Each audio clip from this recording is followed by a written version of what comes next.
Mrs. Elizabeth Olowu is the daughter of Oba Kenzwa II.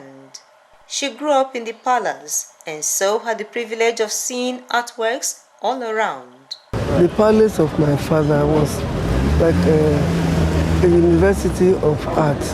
Sculptures made with bronze are highly appreciated by the Benin royal family. Bronze is a symbol of royalty, and the Oba owned bronze, absolutely. Even the anklets, bronze anklets I was wearing as a child, my father ordered them from Igun. The ancestral shrines were decorated with bronze figures and ivory. Only men were allowed to cast bronze for the Oba. Women were not allowed to cast bronze, except if the Oba permitted it. And no woman was interested all these years, all these centuries, to cast bronze. Even if they wanted to, they would not release the secret to them, because the Igun people were the recorders of history for the Obas of Benin. Looking at bronze works every day motivated her into being a sculptress. Her father, Oba Kenzwa II, who reigned as the Oba of Benin from 1889 to 1978, encouraged her. As early as 47, I was doing mud sculpture.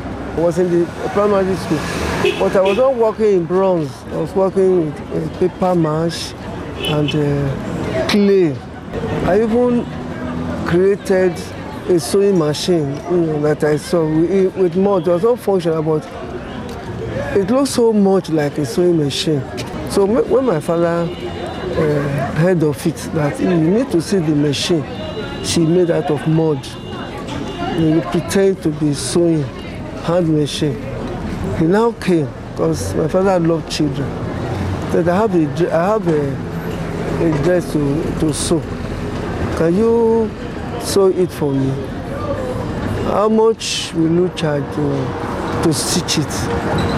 So some of the wives around there said, instead of sewing it, just give it to us. We will take care of it. He said, no, she's going to sew. But he knew that it will not. I was thrilled that he came. He wanted to sew his dress. So I said it will cost 2 pence or toro or 4 pence. So he gave me 10 shillings. Said I will bring the cloth after. So that's encouraged me. He started encouraging me right from childhood. I went to the University of Nigeria, Osoka. Our head of department, Lasheko, wanted me to be a pioneering student in the department. But I went to Osoka with planning to study science. I went to Federal School of Science and Technology, Unico, and I did the science subject to advanced level. So I thought I was a scientist. When I got there, Lasheko said, this lady is an artist from looking at my scores. So I now became one of the first students at Osoka. But unfortunately, after 1 year, the Civil War disrupted my education. Then I came back to Benin and started teaching. Her interest in visual arts did not wane. There was a blacksmith opposite the Toranges Grammar School. During break, I would go and sit down with him. That was in 1966. I would go and sit down with him, be watching him using bellows to smelt something with charcoal and everything. Then when he was came his crucible, I would see something molten bronze, like gold. I'll be asking him questions. Again, she was reminded that bronze casting wasn't for women. I asked him why. He said they would die. But later on I discovered that it's not that they would die. the work is too tedious, too strenuous. And if you are expecting a baby and you face such heat, it's all heat, then you can miscarry. Mrs. Elizabeth Olowu is the first female bronze caster in Benin. When I went to my father, I said, this is what they told me about bronze casting. Now when you cast bronze, it will be disaster. My father said, go and do it. He authorized me. I said, go and do it. You will succeed. I know you will succeed. And they even sent for the Igun caster.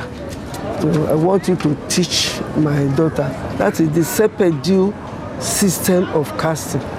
So I said I should go there. So I came here and learned the Peju system of casting. Sound casting I had learned in Holland. Her daughter, Dr. Peju Layiwola, is a sculptress, an art historian, and the head of Department of Creative Arts, University of Lagos. Does she still sculpt? Bronze sculpting, very difficult job at this age. But if you give me paper mache, I will sculpt. But not to go into that strenuous bronze casting. Mrs. Elizabeth Olowu is both a princess and trailblazer. The story of bronze casting in Benin is incomplete without a good mention of her determination and prayers.